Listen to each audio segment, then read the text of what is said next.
दोस्तों, महाराष्ट्र से एक बड़ी खबर देने जा रहा हूं। उद्धव ठाकरे ने एक बड़ा कदम उठा लिया है। जी हाँ दोस्तों, और ये बड़ा कदम उठाने के बाद एकनाथ शिंदे जो महाराष्ट्र के डिप्टी सीएम हैं और बीजेपी दोनों की टेंशन बढ़ने वाली है, ऐसा कह सकते हैं आप। जी हाँ दोस्तों, क्या है वो बड़ा कदम? आखिर उद्धव ठाकरे ने अचानक ऐसा क्या कर दिया है? ये सब कुछ आपको डिटेल से बताऊंगा। नमस्कार दोस्तों, मेरा नाम है मनीष कुमार सिंह और आप देख रहे हैं 4 PM महाराष्ट्र और आपका बहुत बहुत स्वागत करता हूं। दोस्तों, लगातार हमारी नजरें महाराष्ट्र की सियासत की खबरों पर बनी रहती हैं और जैसे ही कोई ऐसी खबर आती है जो आपको जाननी चाहिए, हम आपके सामने लेकर के हाजिर हो जाते हैं। और ऐसी एक खबर आ रही है, उद्धव ठाकरे ने एक बड़ा कदम उठा लिया है दोस्तों।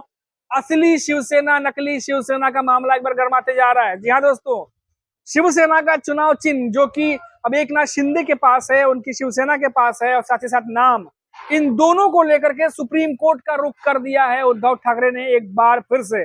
और माना जा रहा है कि इस जो दावा किया जा रहा है उद्धव ठाकरे की तरफ से, इस बार जो है सुप्रीम कोर्ट में सुनवाई, मामला जो है जब पहुंचा है तो कोर्ट भी इसे बहुत गंभीरता से ले रहा है।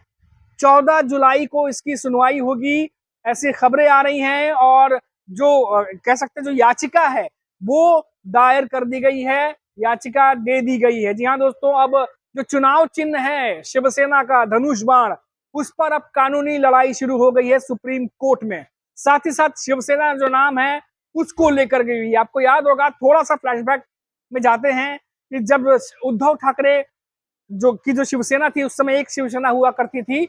उस दरमियान जब एकनाथ शिंदे ने अपने विधायकों के साथ जब पूरी कई नेताओं ने बगावत कर दिया था तो शिवसेना दो हिस्सों में बट गई थी।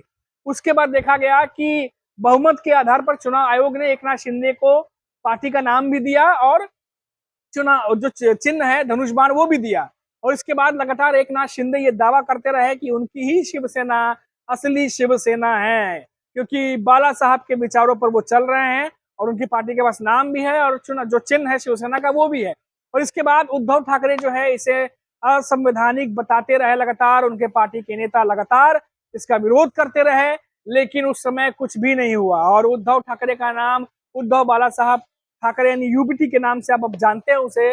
और साथ ही साथ नया चुनाव चिन्ह मशाल जो है वो उद्धव ठाकरे को मिला। और इसके बाद लोकसभा के चुनाव हुए, विधानसभा के चुनाव हुए, और इन दोनों चुनाव पर देखा गया कि उद्धव ठाकरे को कहीं ना कहीं जानकार भी ये बात मान रहे थे कि क्योंकि महाराष्ट्र बहुत बड़ा है और ऐसे में जो इतने सालों तक शिवसेना के चुनाव चिन्ह को देख करके वोट डालते रहे वोटर्स, उनके अंदर भ्रम की स्थिति भी रही।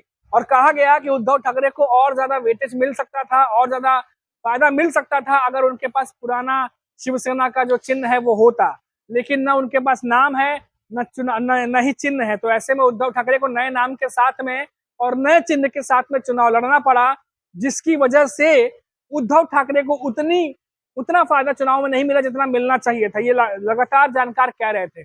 और एकनाथ शिंदे की जो शिवसेना है, जो लगातार एकनाथ शिंदे कहते हैं कि उनकी शिवसेना है असली शिवसेना, उन्हें जो फायदा मिला उसके लिए जानकार भी ये कहते रहे कि ये भी एक वेटेज हो सकता है, क्योंकि उनके पास नाम और जो चिन्ह है शिवसेना का वो दोनों उनके पास रहा।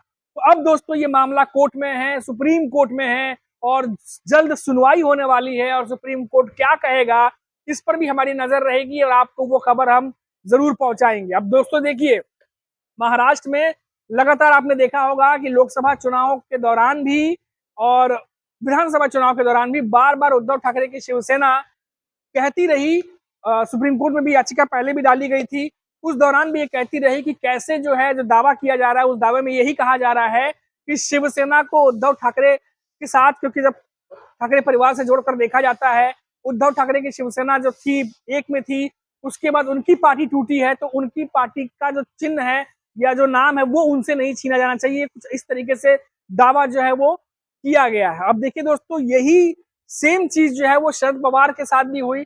शरद पवार की एनसीपी भी दो हिस्सों में बटी, अजीत पवार के पास नाम चला गया बहुमत के आधार पर और उनके पास चुनाव चिन्ह चला गया। उसके बाद फिर शरद पवार को भी जो है नए चुनाव चिन्ह के साथ मैदान में उतरना पड़ा और इसकी वजह से भ्रम की स्थिति कैसे लोगों के बीच गई, इसके कई सारे खबरें आप लगातार देखते रहे। जो उन्हें नया चुनाव चिन्ह दिया भी गया वो कई निर्दलीय जो विधायक खड़े थे या जो सांसद जो लोकसभा में खड़े थे चुनाव लड़ने के लिए, उनसे मिलता जुलता रहा। तो कई सीटों पर शरद पवार को भी इस वजह से नुकसान हुआ।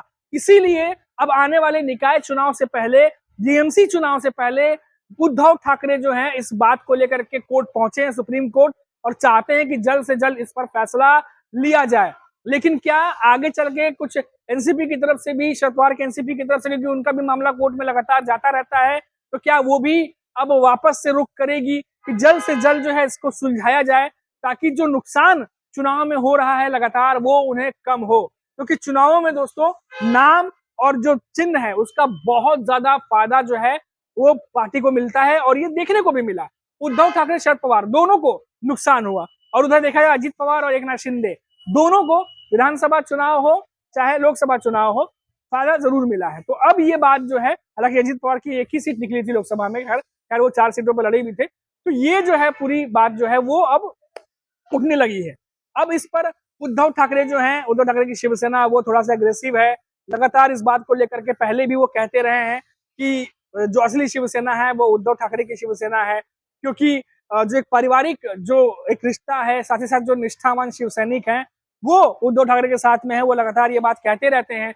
और जो अपॉर्चुनिस्ट थे, जो सत्ता में रहना चाहते थे, वो जो है पार्टी छोड़कर चले गए। तो कई सारी ऐसी बातें महाविकास अघाड़ी में चाहे शरद पवार हो चाहे उद्धव ठाकरे, उनकी पार्टी से नेता कहते रहते हैं। तो अब ऐसे में सबसे बड़ा सवाल है कि 14 जुलाई को जब सुनवाई होगी तो सुप्रीम कोर्ट में क्या कुछ दलीलें दी जाएंगी और सुप्रीम कोर्ट क्या कुछ कहेगा, अब ये देखने वाली बात होगी। क्योंकि वहां से बहुत सारी चीजें डिसाइड होने वाली हैं, क्योंकि सारी पार्टियां रणनीति बना रही हैं, स्ट्रेटेजी बना रही हैं। निकाय चुनाव, बीएमसी चुनाव बहुत अहम होने वाले हैं, और उसी को देखते हुए एक बार फिर से जो है अब ये चिन्ह को लेकर के या पार्टी के नाम को लेकर के, या जो भगवा झंडा जिसका इस्तेमाल एकनाथ शिंदे करते हैं अपनी पार्टी को, उसको लेकर के अब ये कानूनी लड़ाई शुरू हो गई है। तो अब देखना दिलचस्प होगा दोस्तों कि अब ये किस करवट बैठती है।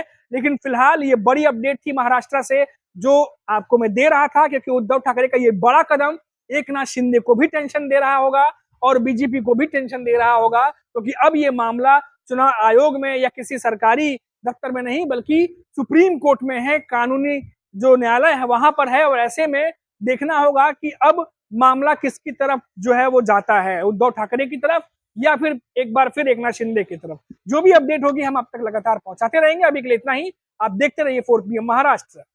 नमस्कार।